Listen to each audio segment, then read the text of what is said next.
In an attempt to be dropped from the Financial Action Task Force's grey list, Pakistan has banned 88 new terrorists in compliance with the new list issued by the United Nations Security Council. The banned terrorists include UPSI, Masood Azhar and Dawood Ibrahim. Paris-based FATF put Pakistan on the grey list in June 2018 and asked Islamabad to implement a plan of action by the end of 2019, but the deadline was extended later due to COVID-19 pandemic. The Pakistan government issued two notifications on August 18th announcing sanctions on key leaders of terror outfits such as 2611 Mumbai attack mastermind and Jamaat-ut-Dawa chief Hafiz Saeed, Jaish-e-Mohammed chief Masood Azhar and underworld don Dawood Ibrahim. In this edition of The Big Picture, we will analyze Pakistan's terror list and the FATF. Joining me on the program today are Rana Banerjee, former Special Secretary, Cabinet Secretariat, Major General Ashwini Subhash, retired defense expert, and Ashok Sajanhar, former ambassador. Thank you to all my guests for joining me on this edition of The Big Picture. Ambassador, I'd like to begin the program with you. What are your thoughts really on Pakistan putting these 88 new terrorists on this particular list and banning them actually? What do you make of this?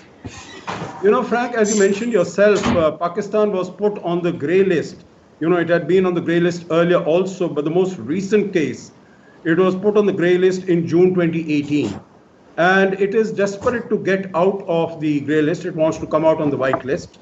So there were a number of conditions that had been imposed. You know, some of the conditions, about 27 of them, that it had to meet if it wanted to get out of that grey list. So it has been trying to do that desperately. And this list is to be submitted to the FATF by early next month. The plenary meeting will take place in October. The meeting to discuss this actually should have taken place in June, but because of COVID, it did not take place in June. So now it has been postponed, so the matter will be considered in October of this year. So Pakistan's economy is in shambles. It is in tatters. It is not getting any investments, inward investments, and its economy is really going down the drain. We have seen what has been happening as far as relations between Pakistan and Saudi Arabia are concerned. Saudi Arabia, because of Pakistan's very bad economic condition, had 2 years ago advanced some funds to it, about $3 billion in cash support for budgetary support and $3 billion in terms of subsidized oil supplies. But because of what Pakistan has, the sort of warning or threat that it has issued on the question of Kashmir, that Saudi Arabia is not organizing a meeting of the OIC on Kashmir. Saudi Arabia had withdrawn, asked it to refund, reimburse the $1 billion, which Pakistan had to go to China. So Pakistan is desperate to get out of the grey list, but there is a lot of pressure also. Last year also there was a pressure in June when this grey list was extended that it should be put in the blacklist. But that did not happen because three countries came to its support, China, Turkey and Malaysia.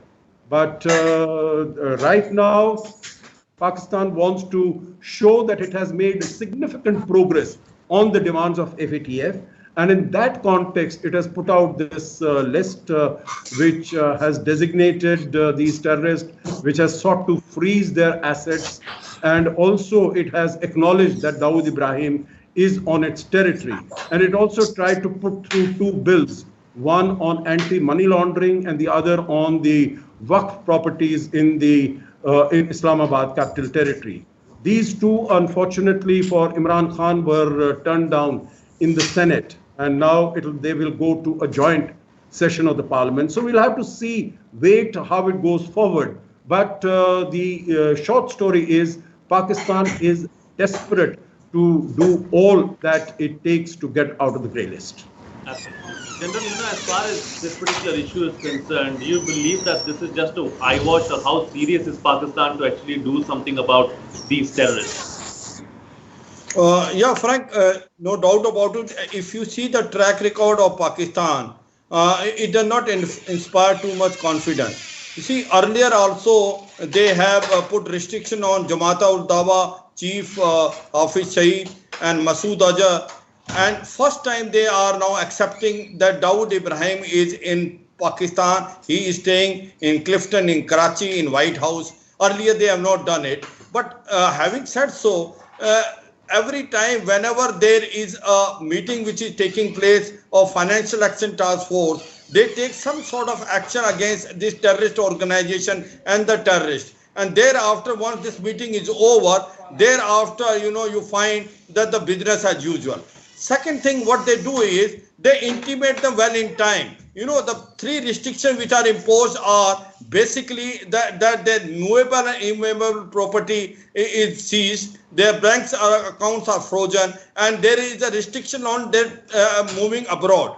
But all these have no meaning because they are intimated well in time, except that the moving abroad is the one which is the actual restriction. So therefore, as far as Pakistan is concerned, it is more of an eyewash than actually taking action. You remember after they have declared this SRO, Statutory Regulatory Order, where 88 terrorists were declared, and they have accepted Dawood Ibrahim is in Pakistan, in Karachi, they have taken a U-turn. Next day only they said that so-and-so is not there. So therefore, Pakistan, you can imagine it, they are not very serious in doing money laundering and terrorist funding. They are basically, you can say they are the one which are totally guilty for that. So I don't think they will be doing anything very seriously against terrorist organization.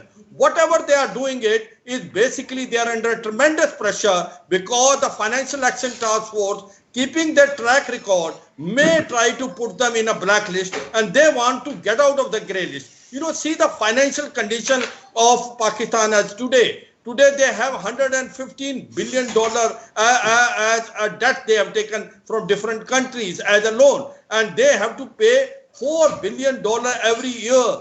From where is the money? They have to take loan to pay the interest of the loan. And second thing is that they have got only foreign reserve of less than $10 billion, which cannot even look after 1 month of their import. Their foreign exchange reserve is less than Afghanistan.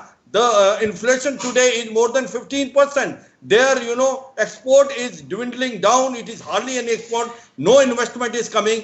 The rupee, as far as Pakistan is concerned, has come down 30 to 40% in last 2-3 years compared to dollar. So overall, today Pakistan is in a financial crisis. It is all eyewash to show to the world that they are serious in taking action against the terrorist organization and for money laundering. And that is why all this facade is done before, Financial Action Task Force is getting together. I tend to agree on one issue. There is no doubt that the chances of their placing them in a blacklist are very less, for the reason that they have got 3 friends in Turkey, China and Malaysia. They are unlikely to be placed in a blacklist, but they may not come out of the grey list and put in a white list because the track record still is not very good. And whatever they are doing it is only doing just to eyewash and just for international consumption. They are not very serious. Had they been serious, they should have not taken a U-turn on Dawood Ibrahim by declaring that he is not there in Karachi, which they did it a day before. So therefore, what I feel is Pakistan track record is very poor as far as terrorists are concerned. They are not very serious in taking action against that. And as on today also, it is just an eyewash, just to ensure that they are not put in a blacklist and try to come out of the grey list.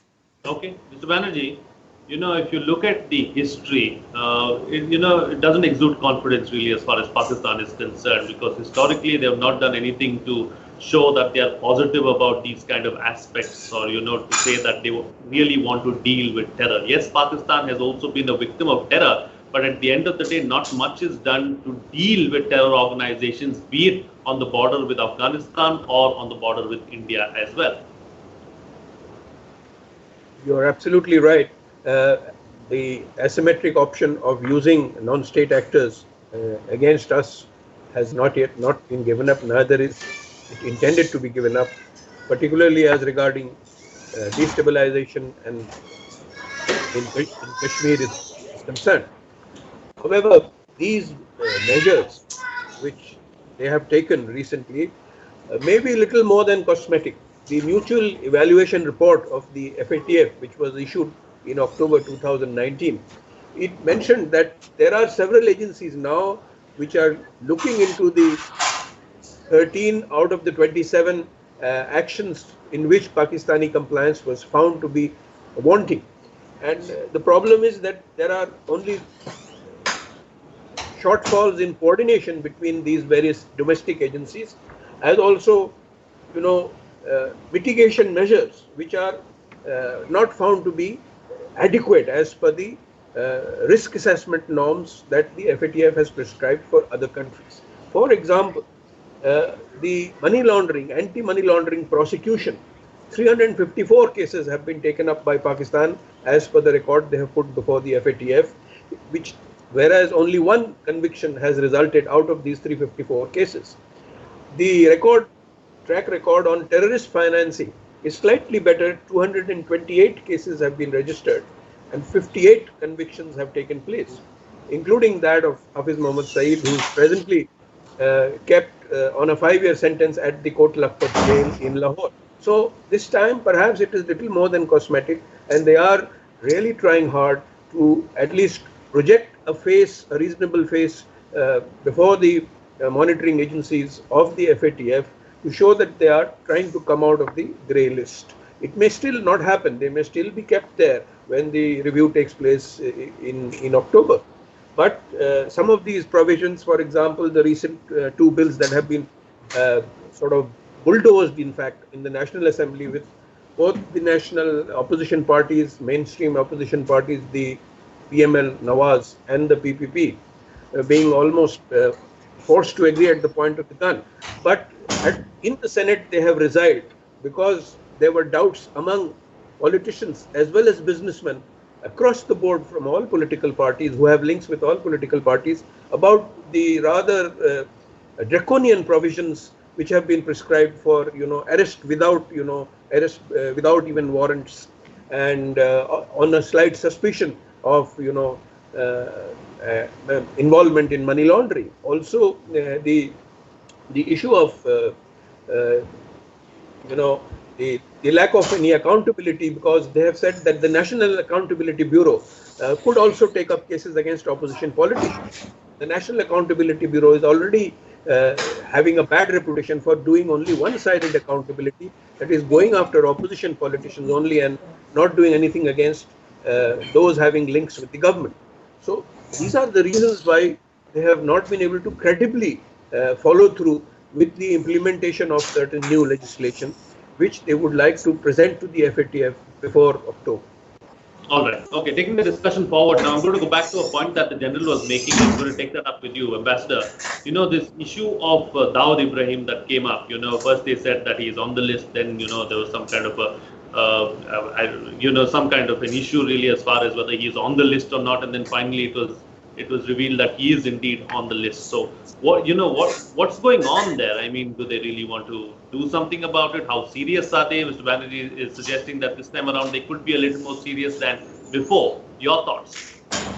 My thoughts on that, Frank, are that Pakistan, as in other cases also, it wants to have the cake and eat it too.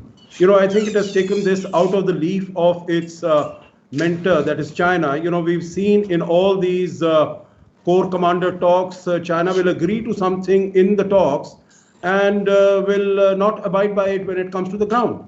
So here also it has, very conveniently mentioned in terms of satisfying on paper the FATF that we are taking action exactly on what is required. But of course, not taking any action at all. It's just putting it on paper and not really walking the talk as far as this is concerned. So I would be very, very apprehensive. I would be very wary that, Pakistan has always been like this, has always been talking like this. You remember that when Imran Khan had gone to the UNGA and he said there are 40 to 50,000 terrorists in Pakistan and I'm going to deal with them and so on and so forth.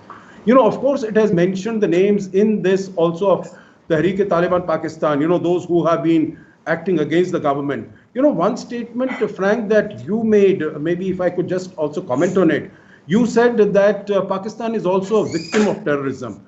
I would have a slightly different perception on this. I think Pakistan is a victim of its own policies.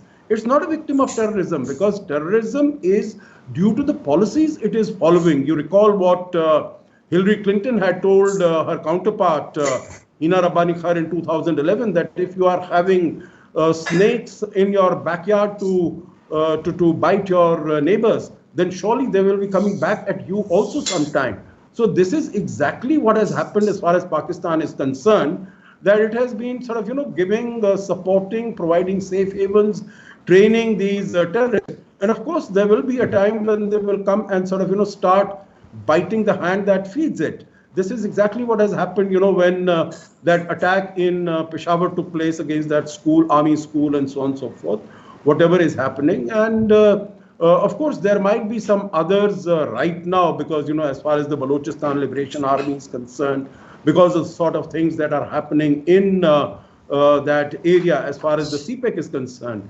But Pakistan is a victim of its own policies. Not really. There is no foreign engineered terrorism against it, not from India, not from Afghanistan, not from anywhere else.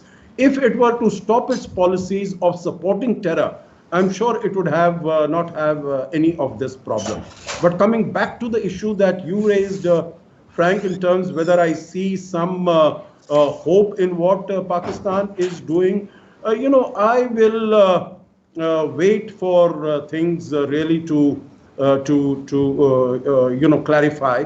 I have very little faith in what Mr. Imran Khan is doing, because he does not have the power. He does not have the authority, even if he wanted to take some action. And I'm convinced that he doesn't want to take any action. But even if he did, I'm sure the army will not allow him to do it. So both ways, I think it is a sort of a cul-de-sac that we are in. It is a no-go. And he is just putting this forward to tell the FATF that we have these intentions. These are good intentions. These are noble intentions. This is what we'll do. But if it is taken off, and I think it will not be, and I hope it is not taken off the grey list, then if it is taken off, then it will be sort of, business as usual. Right. Okay. Talking about the grey list and the black list now, General, as far as blacklisting Pakistan is concerned, like you rightly pointed out, it's highly unlikely because of the support that, it has from China, Malaysia and Turkey. But as far as the grey list is concerned, do you see Pakistan coming out of the grey list, or do you see that Pakistan will continue to be in the grey list? Frank, to me it looks like that it is unlikely that Pakistan will able to come out of the grey list. Again, it is a question of numbers. Since it has got 3 members, it can ensure that it is no more put in a blacklist, because it has got China, Turkey as well as Malaysia. At the same time, to come out of the grey list, it requires 15 members out of these 37 members, this Financial Action Task Force, which is a financial watchdog, which headquarters in Paris. But the point is, can it muster 15 members? That is the crunch point. Are 15 countries ready to agree that Pakistan has done enough as far as against money laundering and terrorist funding is concerned? That is a mute question. The only point which comes is, what is the today, can say, what is the America attitude toward Pakistan? Because to some extent, America need Pakistan, especially when it want to exit from Afghanistan. There is no doubt Mullah brother, who is now heading this talk from Taliban side, is already in Pakistan discussing with that. So to that extent, I say that America may have a soft corner as far as Pakistan is concerned, that it will not try to push it to the blacklist. But I don't think that anyone will try that Pakistan should come out of the grey list and white list, because I don't think it will able to muster 15 countries, because all countries which are there, out of the 37 countries, majority of them are aware what is the track record of Pakistan. Pakistan is totally involved in terrorism.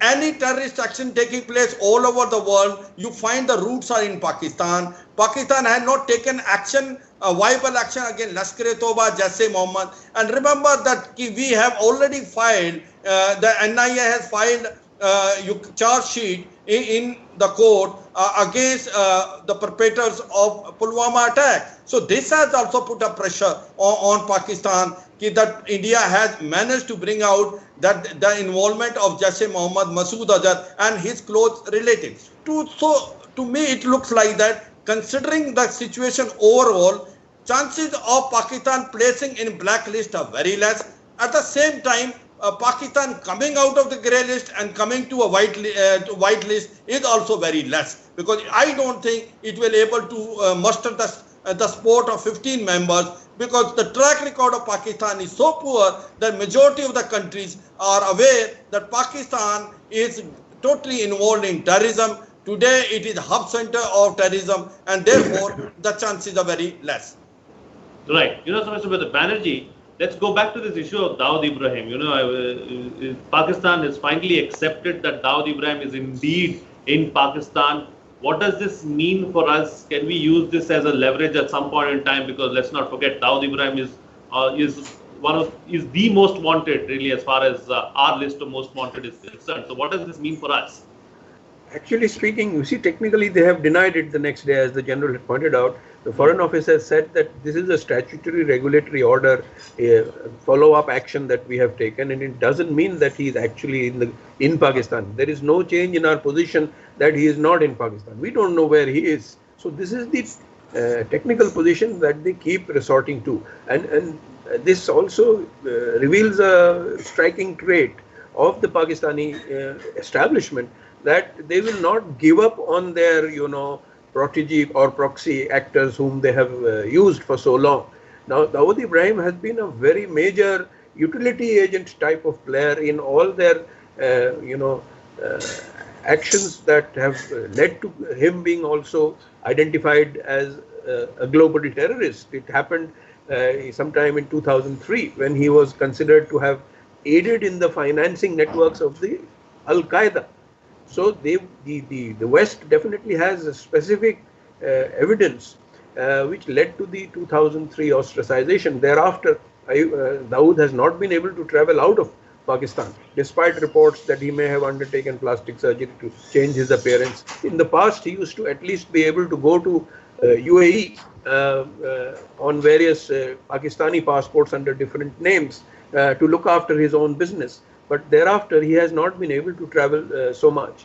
There are also reports of, indifferent health, that he has been maintaining an injury to his leg due to an abortive attempt to attack him in outskirts of Karachi. So he remains very carefully confined, and his movements are under, several layers of security, which the state helps to organize. But the capacity of the state to keep denying his existence there remains. It has not been compromised or changed as a result of this statutory regulation implementation. So we must be very clear about this Pakistani approach and intention. So as far as we are concerned, it doesn't change anything for India. We have to keep demanding his being sent over under international measures, be it Interpol, or because we don't have extradition arrangements with Pakistan. So to expect them to give him up is unlikely, and it will never happen. The other possibilities are to keep trying for other ways to neutralize him. His ability to continue his efforts as a sort of utility agent are already much reduced.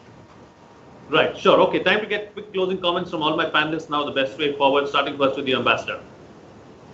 Well, I would imagine, we take this aspect on board that Dawood Ibrahim has been mentioned, that he has not one, not two, but three residences in Karachi, and sort of, go across to our partners, our friends, our allies, so that, more pressure can be put on Pakistan so that Dawood is given back to us.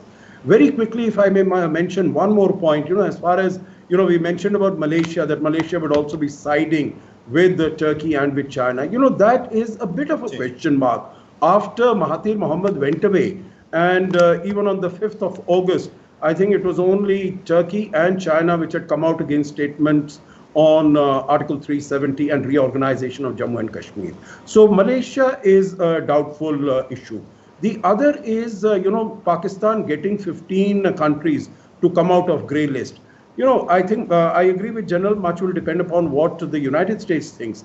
But also, I think, what is China thinking? Because if China wants to tell the FATF that Pakistan has moved a considerable way in controlling these, and China has a large number of IOUs with a number of countries. You saw what happened when 22 countries in the West spoke about Hong Kong. Then China was able to get 53 countries to say that, what China is doing is fine. On Xinjiang, also Uyghurs, when 20 odd countries in the West spoke against Chinese concentration camp in Xinjiang, then China was able to rustle up about 37 countries, including from the Muslim world, Saudi Arabia, UAE, Qatar, Bahrain, etc., to say, what China is doing is right. So I think it will depend to a very significant extent as to what China wants to do. And it can really definitely call on some of these IOUs from these members. So we'll have to be careful there. India is very much in the FATF. India needs to be